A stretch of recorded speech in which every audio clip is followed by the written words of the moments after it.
আসসালামু আলাইকুম। কেমন আছেন সবাই? আশা করছি সবাই অনেক ভালো আছেন।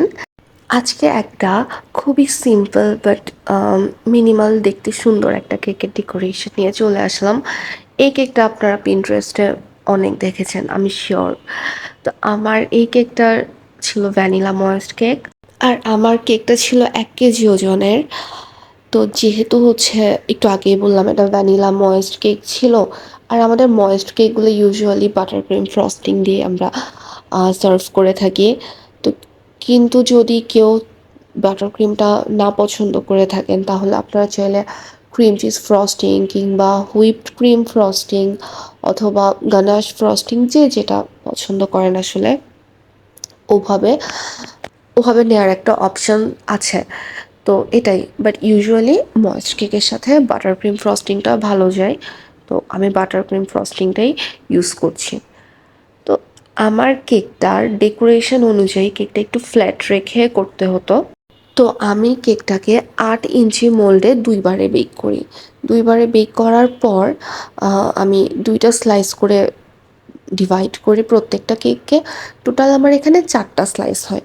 তো যদি আমি ৪টা স্লাইস করতে যেতাম আমার কেকের ওজনটা ১ কেজির থেকে অনেক বেশি হয়ে যেত। তো আমি কেকটাতে ৩টা স্লাইস ইউজ করেছি আর অন্য স্লাইসটা আমি বাসায় নিজেরাই খেয়ে ফেলছি। আর ভ্যানিলা ময়েস্ট কেকটা আসলে এত মজা! আমরা যে পাউন্ড কেকটা ইউজুয়ালি করে থাকি অলমোস্ট এটা সিমিলার একটা টেস্ট দেয়। তো এটা আমরা বলতে গেলে এমনিতেই খাই, অনেক পছন্দ করি বাসায় আমরা। তো যখন এরকম লেফট ওভার থাকে এটা তো আমাদের জন্য প্লাস পয়েন্ট বলতে গেলে। তো আমি কেকের প্রত্যেকটা লেয়ারকে দুধ বানিয়ে দুধটাকে খুব ঘন করে জাল করে তারপর সুগার সিরাপের ইনস্টেডে আমরা ওটা ইউজ করেছি আমি। আর কেকটাকে প্রপারলি ক্রাম্ব কোট করে কিছুক্ষণ ফ্রিজিং করেছিলাম। তারপর পাইপিং ব্যাগ দিয়ে কেকের সাইডের ফ্রস্টিংটা এবং এর উপরের ফ্রস্টিংটা আমরা দিয়ে দিই। তো বাটার ক্রিমের কেকগুলোতে ক্রাম্বস ওঠার টেন্ডেন্সিটা ইউজুয়ালি একটু বেশি হয়ে থাকে হুইপড ক্রিমের চেয়েও। আর ময়েস্ট কেকটা যেহেতু বাটার বেসড, আমি যেটা ফেস করি যে এটাতে খুব বেশি আমার ক্রাম্বস হয়। তো আমি চেষ্টা করি কি কেকটাকে ভালো করে ফ্রিজিং করে ক্রাম্ব কোট করার পর আর কি তারপর বাকি ফ্রস্টিংয়ের কাজটা করতে। আর এই কেকটাতে ডিজাইনটা আনার জন্য একটু অমব্রে শেডসের কাজ ছিল। তো তাই আমি ফার্স্টে আমার রেগুলার হোয়াইট বাটার ক্রিমটা দিয়ে কেকটার সুন্দর করে ফিনিশিং অ্যান্ড ফ্রস্টিংটা করে ফেলি। তারপর আমরা কালারের কাছে যাব।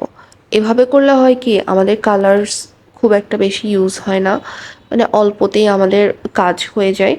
আর এটা ছাড়া কি আমাদের ডেকোরেশনটা যদি কোনো ধরনের ভুলও হয়ে থাকে অথবা যদি আমি আমার পছন্দ মতো না আউটপুটটা পাই, এটা আমি রিডু করাটা আমার জন্য ইজি হয়, ওয়েস্ট কম হয়।